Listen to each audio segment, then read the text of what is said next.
Hi friends, मैं प्रविंदर खारी। Friends, आज की हमारी game once again Norway chess tournament की है। यहाँ मैग्नस कार्लसन और रमेश प्रज्ञानंद के बीच में काफ़ी रोचक मुकाबले कुछ हुए हैं। एक मैं पहले आपके लिए लेकर आया था, जहाँ प्रज्ञानंद ने बहुत अच्छी फाइट की थी। लेकिन आज की जो हमारी गेम है फ्रेंड्स, ये एंड गेम के लिहाज से बहुत अच्छी रहने वाली है। तो चलिए मैं करता हूँ शुरू। यहाँ जिसमें D4 के साथ मैग्नस कार्लसन ने शुरू किया। नाइट F6 का रिप्लाई प्रज्ञानंद का आया। बिशप आया F4 स्क्वायर पर D5 E3, bishop F5, then C4 E6, knight C3, bishop D6 square पर बिशप एक्सचेंज आस्किंग करने चाहिए, no doubt about it. Bishop takes D6, queen takes D6, then queen I B3 square पर यहाँ B7 pawn पर attack है। तो simple इलाज, B pawn को आगे पुश कर दो, वही हुआ। B6, नाइट आया F3 स्क्वायर पर और इसके बाद यहाँ प्रज्ञानंद ने कैसल किया। बिशप आया E2 स्क्वायर पर, D takes C4, queen takes C4, then A6 और अगले मूव में यहाँ जरूर डेफिनेटली ये बी पॉन आगे पुश होगा। वेल, कैसल अब यहाँ कार्लसन ने कर लिया है। Knight at B goes to D7, then rook at F goes to D1, then finally B pawn आगे पुश हुआ। क्वीन गई B3 स्क्वायर पर, फिर खेला गया यहाँ C5 और ठीक है, रुक के लिए रास्ता भी खुलता है, पर ठीक है। डी टेक्स C5 यहाँ पहले कार्लसन ने किया तो क्वीन टेक्स C5 हुआ और नाइट के साथ कोई प्रॉब्लम नहीं है, कोई टेक्टिकल फॉर्मेशन मुझे अभी नजर नहीं आ रही है। नाइट D4 और यहाँ बिशप को लेने की तैयारी है। तो बिशप गया G6 स्क्वायर पर, देन हुआ बिशप F3, डायरेक्टली रुक पर अटैक है। रुक बिल्कुल आराम से चुपचाप C8 स्क्वायर पर आ सकता था, पता नहीं क्यों यहाँ रुक को A7 स्क्वायर पर पहले प्रेग्नेंट दे दिया। रुक एट गोज टू C1 और यहाँ क्या मूव है, क्लियर है बिल्कुल। तो क्वीन G5, पहले क्वीन को हटाओ। चलिए यहाँ तक ये ठीक है। नाइट गया C6 स्क्वायर पर, फाइनली यहाँ पर आपको ठीक है, रुक के ऊपर अटैक नजर आ गया होगा और आगे आपको यहाँ कुछ चेक, लेकिन चेक से कुछ फायदा होता नहीं है, आप बिशप एलिमिनेट होगा, उससे ज़्यादा कुछ नहीं होने वाला। लेकिन प्रज्ञानंद ने यहाँ पहले किया नाइट E5 और फ्रेंड्स ये मूव मैं मानता हूँ काफ़ी अच्छा, काफ़ी इंटरेस्टिंग हो जाता है ये मूव। कैसे? अगर यहाँ मान लेते हैं कि वाइट रुक के लिए जाएगा तो आपको ये चेक ज़रूर नज़र आ गई होगी, और जो कि आने वाले समय में काफ़ी थ्रेट्स क्रिएट करेगी। लेकिन चलते हैं गेम पर। यहाँ खेला गया नाइट टेक्स C5। कार्लसन ने चुपचाप नाइट एक्सचेंज कर लिया। क्वीन टेक्स C5 होने के बाद हुआ A4, बी टेक्स A4। मेरे ख्याल से नाइट टेक्स A4 और क्वीन टेक्स A4 ठीक ठाक था, लेकिन क्वीन गई B6 स्क्वायर पर और यहाँ रुक पर अटैक है। कार्लसन की गेम पता नहीं कहाँ से निकालते हैं मूव को। क्वीन B8, रुक पर डिफेंस हो गया। नाइट टेक्स A4, अब जाकर पॉन एक्सचेंज को कंप्लीट किया गया और यहाँ B6 स्क्वायर पर प्रेशर बनेगा, लेकिन उससे पहले H6 अपने किंग के लिए थोड़ा सा रास्ता खोल लिया है। बैक रेंज चेकमेट भी बची है ना। बिशप E2, यहाँ बना उसी पॉन पर अटैक, क्या करें?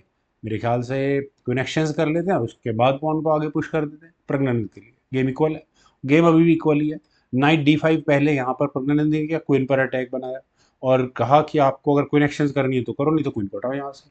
क्वीन गई D4 स्क्वायर पर और उसके बाद ये पॉन आगे पुश हो गया। चलिए ठीक है। नाइट आया C5 स्क्वायर पर और फ्रेंड्स यहाँ से ये नाइट क्या कर सकता है? Pawn push I don't think work करेगा यहाँ पर कुछ भी। क्वीन गई B6 स्क्वायर पर। चलिए, बिशप आया F3 स्क्वायर पर और फाइनली अटैक बन चुका है यहाँ इस D5 स्क्वायर पर, और एक एक्स्ट्रा पीस लेने की तैयारी है क्या, देखते हैं। रुक आया B8 स्क्वायर पर और यहाँ B2 पॉन पर प्रेशर है। प्रज्ञानंद भी कोई लूज एंड नहीं छोड़ रहे हैं। बिशप टेक्स D5, ई टेक्स D5 और फ्रेंड्स यहाँ इस पॉइंट पर मेरे ख्याल से पॉन एक्सचेंज कर लेनी चाहिए थी। लेकिन अगर पॉन एक्सचेंज होते हैं तो नो डाउट यार, ए फाइल का जो पासर है वो ब्लैक काफ़ी प्रेशर बना देगा। तो पहले खेला गया यहाँ B3 का, पॉन को अपने नाइट की डिफेंस पर लेकर आया गया कार्लसन के द्वारा। वैसे अब ना तो ये ब्लैक का ये पॉन आगे पुश होने वाला है, पासर को निकलने का सवाल ही पैदा नहीं होता। तो क्या करें? प्रज्ञानंद रुक को D8 स्क्वायर पर ला सकते थे, लेकिन प्रज्ञानंद ने सरप्राइजिंगली रुक को C7 स्क्वायर पर प्लेस किया। ये थोड़ा हैट्रिक, नाइट पर कोई ऐसा इशू है नहीं, और कार्लसन के लिए क्विंटेक्स D5 वॉज देयर, कर लेना चाहिए था। मुझे तो ठीक ठाक ही लग रहा है, कोई प्रॉब्लम लग नहीं रही है। लेकिन चलते हैं गेम पर। यहाँ नाइट E6 के ऑप्शन को चुना फ्रेंड्स कार्लसन। अब ये मूव कितने लोगों को दिमाग में आया होगा जो कार्लसन ने चला है? मैं कभी नहीं सोच पाऊंगा इस मूव को। आप देखिए, मैं जो एक बड़ा सिंपल लाइन में इजी डायलॉग में मारता हूँ कि आप उस पीस को ढूंढे जो अनडिफेंडेड हो या अनडिफेंडेड करवाया जा सकता हो। यहाँ सबसे पहले तो अटैक है, नाइट सेक्रीफाइस है, और अटैक है सीधा सीधा यहाँ रुख पर। और अगर क्वीन से नाइट लिया गया तो कौन सा रुक अनडिफेंडेड हो रहा है देख सकते हैं आप। तो क्या क्या ऑप्शन है? सबसे सिंपल ऑप्शन एक करते हैं पहले, क्वीन टेक C6 के, तो रुक टेक C7, ये मैंने आपको बता ही दिया है। एफ टेक C6 में अगर यहाँ से आप कहेंगे कि यार ये तो बड़ा सिंपल है ना, पॉन से ही ले लो ना, क्या जरूरत है क्वीन को डिफ्लेक्ट कराने की। लेकिन इसमें प्रॉब्लम ये है कि पीस को अनडिफेंडेड करवाया जा सकता है कैसे, क्वीन टेक्स B6 से, rook takes B6, rook takes C7, clearly चलो आगे आगे जो दिल हो वो करो, सब कुछ खत्म हो जाएगा यहाँ से। खैर तो यहाँ प्रज्ञानंद ने गेम को सिंपल रखा, कोई एक्स्ट्राऑर्डिनरी मजेदार मूव नहीं खेले उन्होंने। क्वीन टेक्स D4 किया, नाइट टेक्स D4, और रुक के साथ कुछ ना कुछ डिसाइड करना है, तो यहाँ प्रज्ञानंद ने अपने रुक को लिया C8 स्क्वायर पर, और रुक्स की लगाई यहाँ पर बैटरी, दैट्स ओके। रुक गया E1 स्क्वायर पर, नहीं करने अभी भी एक्शन, मैं आपके पॉन पर अटैक बनाऊंगा, मेरा पॉन तो सेफ है कम से कम। बिशप यहाँ ब्लैक ने अपना C2 स्क्वायर पर प्लेस किया, ओके ये वो ना कुछ बात। ठीक है, रुक को हटाओ पहले, तो रुक गया C1 स्क्वायर पर, और अब ये बिशप गया D3 स्क्वायर पर, रुक एक्सचेंज करो, रुक टेक C7, रुक टेक C7, और अच्छा बैक रैंक चेकमेट का इशू है। तो आप अभी यानी कि कार्लसन अभी इस A5 पॉन को तो ले नहीं सकते, तो यहाँ पर पहले खेला गया F3, एक लेफ्ट खोला गया ताकि वाइट अपने किंग को बाहर निकाल सके। इतनी देर में रुक प्रज्ञानंद ने अपना रख दिया C5 स्क्वायर पर। फ्रेंड्स बहुत पॉइंट टू पॉइंट गेम चल रही है फिलहाल। किंग आया F2 स्क्वायर पर, H5, king E1, G6, then हुआ किंग D2, और यहाँ बिशप को हटा लो, अब यहाँ बिशप F5 स्क्वायर पर गया, और कोई दूसरा स्क्वायर इस बिशप के लिए, गरीब बिशप के लिए मैं कहूँगा, कोई था भी नहीं। तो यहाँ इस पॉइंट पर नाइट टेक्स F5 था, जी टेक्स F5 पॉन्स डबल हो जाते हैं फाइल में, और कार्लसन के पास थी, बिल्कुल बिल्कुल थी ये। खैर जो नहीं चला गया क्या बात करें उसकी। यहाँ पर खेला गया रुक C1, रुक एक्शन आस्किंग है, कर लिए रुक take C1, king take C1, और अब माइनर पीस, बल्कि ब्लैक को थोड़ा ड्रॉबैक तो है क्योंकि लाइट स्क्वायर्ड बिशप है उसके पास, तो जितने डार्क स्क्वायर हैं बोर्ड पर उन पर अटैक बना नहीं सकते। तो अब कार्लसन को करना क्या है, गेम को अपने लिए फेवर में थोड़ा कन्वर्ट करने के लिए अपने सीवी पीसेस को डार्क स्क्वायर्स पर प्लेस करना है। Bishop D7, king B2, king F8, then हुआ king C3, then king E7, knight E2, king आया D6 स्क्वायर पर फॉर ब्लैक, देन किंग आया D4 स्क्वायर पर। चलिए अब यहाँ पर कुछ बनना शुरू हुआ है, नाइट मैन्यूवर, पॉन पर अटैक। अब ये छोटे छोटे खतरनाक अटैक है बल्कि। तो बिशप F5 अगर करते हैं तो क्या होगा, छोड़िए। A4 यहाँ पहले खेला गया, ये भी सही है कि बोर्ड के आधे बोर्ड से तो दिमाग हटाओ, प्रज्ञानंद ने सही डिसीजन लिया। B takes A4, bishop takes A4, अब जितना भी ध्यान रहेगा वो 4 पॉन ब्लैक के 4 पॉन व्हाइट के उनके ऊपर ही रहने वाला है। नाइट F4, और यहाँ बिल्कुल एग्जैक्टली अटैक बन चुका है, तो bishop B3 is the solution. H4 यहाँ पहले व्हाइट ने खेला, देन बिशप गया E2 स्क्वायर पर। प्रज्ञानंद की प्रॉब्लम ही है ये, और कोई दूसरा मूव बेचारे चल भी नहीं सकते। G4 खेला गया, H takes G4, F takes G4, और अब बिशप D3, ये ठीक था। लेकिन किंग E7, किंग के E7 स्क्वायर पर आने के बाद यहाँ पर क्या प्रज्ञानंद ने एक पॉन सेक्रीफाइस दिया है, मैं बहुत बड़ा लॉस हुआ है, रिस्की मूव है, मैं मानता हूँ, मैं तो रिजाइन ही कर दूंगा अगर ऐसी गलती हो जाए तो। नाइट टेक्स D5 यहाँ चेक के साथ खेला गया। देखिए बिशप टेक्स D5 होता है तो उसके बाद क्या प्रज्ञानंद के पास ड्रॉ कराने के चांसेस हैं गेम को, क्योंकि फाइनली ब्लैक का किंग यहाँ F फाइल में तो कम से कम पहुंच ही जाएगा।